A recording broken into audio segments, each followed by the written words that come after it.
ओम श्री गणेशाय नमः।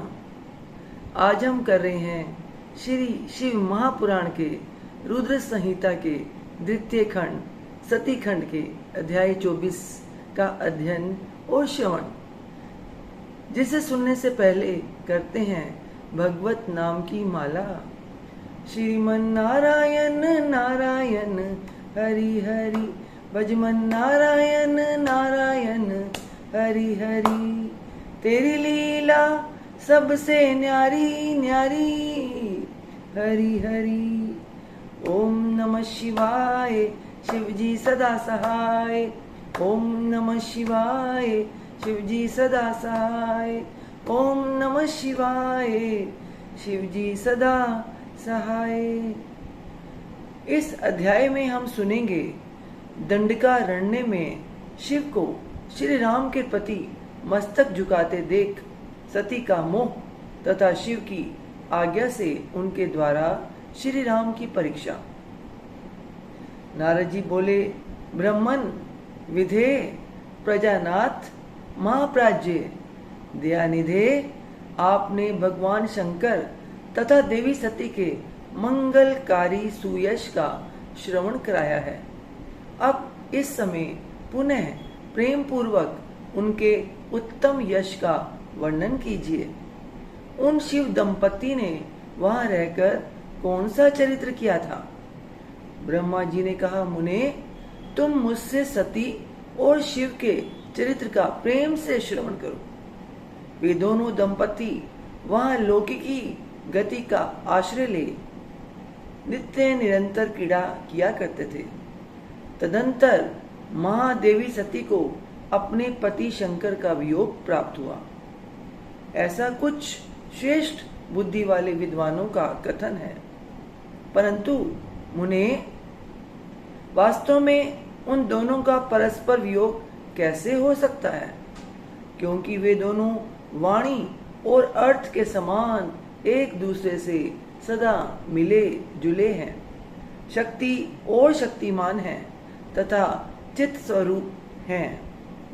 फिर भी उनमें लीला विषयक रुचि होने के कारण वह सब कुछ संगठित हो सकता है।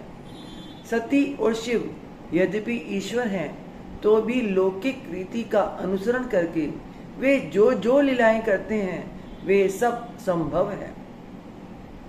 दक्ष कन्या सती ने जब देखा कि मेरे पति ने मुझे त्याग दिया है, तब वे अपने पिता दक्ष के यज्ञ में गई और वहां भगवान शंकर का अनादर देख उन्होंने अपने शरीर को त्याग दिया। वे ही सती पुनः हिमालय के घर पार्वती के नाम से प्रकट हुई और बड़ी भारी तपस्या करके उन्होंने विवाह के द्वारा पुनः भगवान शंकर को प्राप्त कर लिया। सूत जी कहते हैं, महर्षियों, ब्राह्मण की यह बात सुनकर नारद जी ने विधाता से शिवा और शिव के महान यश के विषय में इस प्रकार पूछा। नारद जी बोले, महाभाग विष्णु शिष्य विधाता, आप मुझे शिवा और शिव के भाव तथा आचार से संबंध रखने वाले उनके चरित्र को विस्तार पूर्वक सुनाइए। तात, भगवान शंकर ने अपने प्राणों से भी प्यारी धर्म पत्नी सती का किस लिए त्याग किया? यह घटना तो मुझे बड़ी विचित्र जान पड़ती है, अतः आप अवश्य कहें। आज आपके पुत्र दक्ष के यज्ञ में भगवान शिव का अनादर कैसे हुआ और वहां पिता के यज्ञ में जाकर सती ने अपने शरीर का त्याग किस प्रकार किया? उसके बाद वहां क्या हुआ? भगवान महेश्वर ने क्या किया? ये सब बातें मुझसे कहिए। इन्हें सुनने के लिए मेरे मन में बड़ी श्रद्धा है। ब्रह्मा जी ने कहा, मेरे पुत्रों में श्रेष्ठ महाप्राज्य तात नारद, तुम महर्षियों के साथ बड़े प्रेम से भगवान चंद्रमौलिक का यह चरित्र सुनो। श्री विष्णु आदि देवताओं से सेवित पर ब्रह्म महेश्वर को नमस्कार करके मैं उनके महान अद्भुत चरित्र का वर्णन आरंभ करता हूँ। मुने, यह सब भगवान शिव की लीला ही है। वे प्रभु अनेक प्रकार की लीला करने वाले स्वतंत्र और निर्विकार हैं। देवी सती भी वैसी ही हैं। अन्यथा वैसा कर्म करने में कौन समर्थ हो सकता है? परमेश्वर शिव ही परब्रह्म परमात्मा है। एक समय की बात है, तीनों लोकों में विचरने वाले लीला विशारद भगवान रुद्र सती के साथ बैल पर आरूढ़ हो इस भूतल पर भ्रमण कर रहे थे। घूमते घूमते वे दंडकारण्य में आए। वहां उन्होंने लक्ष्मण सहित भगवान श्री राम को देखा, जो रावण द्वारा छल पूर्वक हरी गई अपनी प्यारी पत्नी सीता की खोज कर रहे थे। वे हा सीते ऐसा उच्च स्वर से पुकारते, जहां तहां देखते और बारंबार रोते थे। उनके मन में विरह का आवेश छा गया था। सूर्य वंश में उत्पन्न वीर भूपाल दशरथ नंदन भरताग्रज श्री राम आनंद रहित हो लक्ष्मण के साथ वन में भ्रमण कर रहे थे और उनकी कांति फीकी पड़ गई थी। उस समय उदार चेता पूर्ण काम भगवान शंकर ने बड़ी प्रसन्नता के साथ उन्हें प्रणाम किया और जय जयकार करके वे दूसरी ओर चल दिए। भक्त वत्सल शंकर ने उस वन में श्री राम के सामने अपने को प्रकट नहीं किया।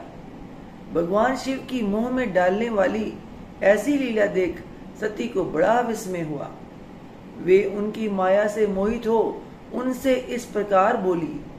सती ने कहा, देव देव सर्वेश पर ब्रह्म परमेश्वर ब्रह्मा विष्णु आदि सब देवता आपकी ही सदा सेवा करते हैं। आप ही सबके द्वारा प्रणाम करने योग्य हैं। सबको आपका ही सर्वदा सेवन और ध्यान करना चाहिए।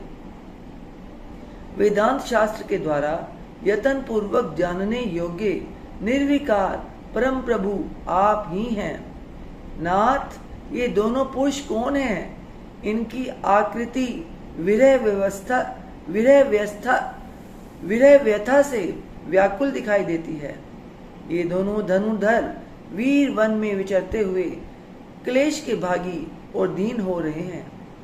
इनमें जो ज्येष्ठ है उसकी अंग कांति नील कमल के समान श्याम है।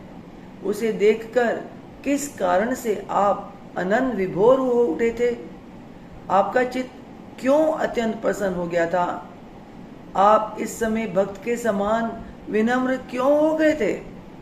स्वामीन कल्याणकारी शिव, आप मेरे संशय को सुने।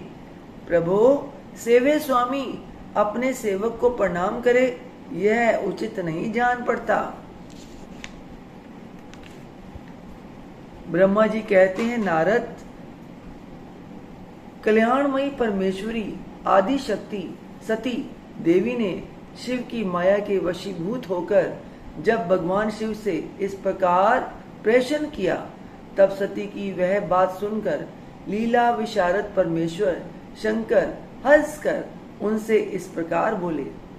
परमेश्वर ने कहा, देवी सुनो, मैं प्रसन्नता पूर्वक यथार्थ बात कहता हूँ, इसमें छल नहीं है। वरदान के प्रभाव से ही मैंने इन्हें आदर पूर्वक प्रणाम किया है। प्रिय, ये दोनों भाई वीरों द्वारा सम्मानित हैं। इनके नाम हैं श्री राम और लक्ष्मण। इनका प्राकट्य सूर्य वंश में हुआ है। ये दोनों राजा दशरथ के विद्वान पुत्र हैं। इनमें जो गोरे रंग के छोटे बंधु हैं, वे साक्षात शेष के अंश हैं। उनका नाम लक्ष्मण है। इनके बड़े भैया का नाम श्री राम है।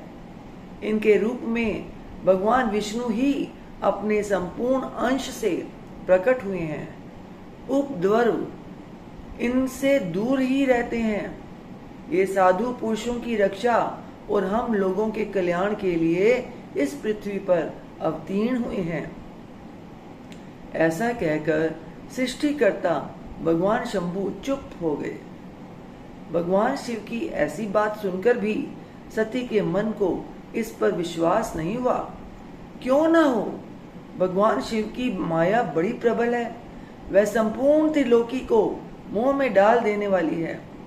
सती के मन में मेरी बात पर विश्वास नहीं है, यह जानकर लीला विशारद प्रभु सनातन शंभु यूं बोले। शिव ने कहा, देवी मेरी बात सुनो। यदि तुम्हारे मन में मेरे कथन पर विश्वास नहीं है तो तुम वहां जाकर अपनी ही बुद्धि से श्री राम की परीक्षा कर लो। प्यारी सती, जिस प्रकार तुम्हारा मोह या भ्रम नष्ट हो जाए वह करो। तुम वहां जाकर परीक्षा करो, तब तक मैं इस बरगद के नीचे खड़ा हूं। ब्रह्मा जी कहते हैं, नारद, भगवान शिव की आज्ञा से ईश्वरी सती वहां गई और मन ही मन यह सोचने लगी कि मैं वनचारी राम की कैसे परीक्षा करूं।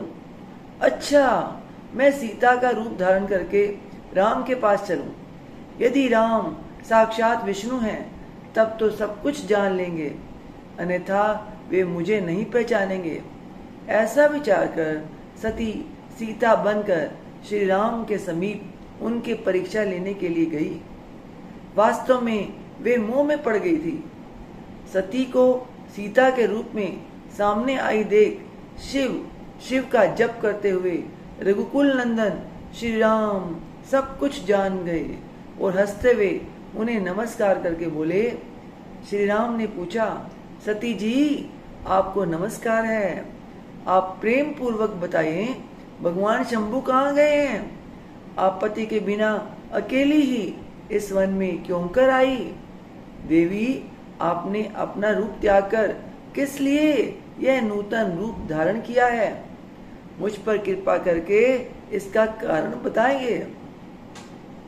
श्री रामचंद्र जी की यह बात सुनकर सती उस समय आश्चर्यचकित हो गई।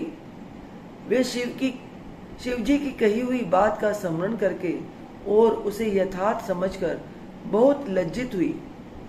श्री राम को साक्षात विष्णु जान अपने रूप को प्रकट करके मन ही मन भगवान शिव के चरणार विंदों का चिंतन कर प्रसन्नचित हुई सती उनसे इस तरह बोली, रघुनंदन, स्वतंत्र परमेश्वर भगवान शिव मेरे तथा अपने पार्षदों के साथ पृथ्वी पर भ्रमण करते हुए इस वन में आ गए थे। यहाँ उन्होंने सीता की खोज में लगे हुए लक्ष्मण सहित तुमको देखा। उस समय सीता के लिए तुम्हारे मन में बड़ा क्लेश था और तुम विरह शोक से पीड़ित दिखाई देते थे। उस अवस्था में तुम्हें प्रणाम करके वे चले गए और उस वट वृक्ष के नीचे अभी खड़े ही हैं। भगवान शिव बड़े आनंद के साथ तुम्हारे वैष्णव रूप की उत्कृष्ट महिमा का गान कर रहे थे। यद्यपि उन्होंने तुम्हें चतुर्भुज विष्णु के रूप में नहीं देखा, तो भी तुम्हारा दर्शन करते ही वे आनंद विभोर हो गए। इस निर्मल रूप की ओर देखते हुए उन्हें बड़ा आनंद प्राप्त हुआ। इस विषय में मेरे पूछने पर भगवान शंभु ने जो बात कही उसे सुनकर मेरे मन में भ्रम उत्पन्न हो गया। अतः राघवेंद्र, मैंने उनकी आज्ञा लेकर तुम्हारी परीक्षा की है। श्री राम, अब मुझे ज्ञात हो गया कि तुम साक्षात विष्णु हो। तुम्हारी सारी प्रभुता मैंने अपनी आंखों देख ली। अब मेरा संशय दूर हो गया। तो भी महामते, तुम मेरी बात सुनो।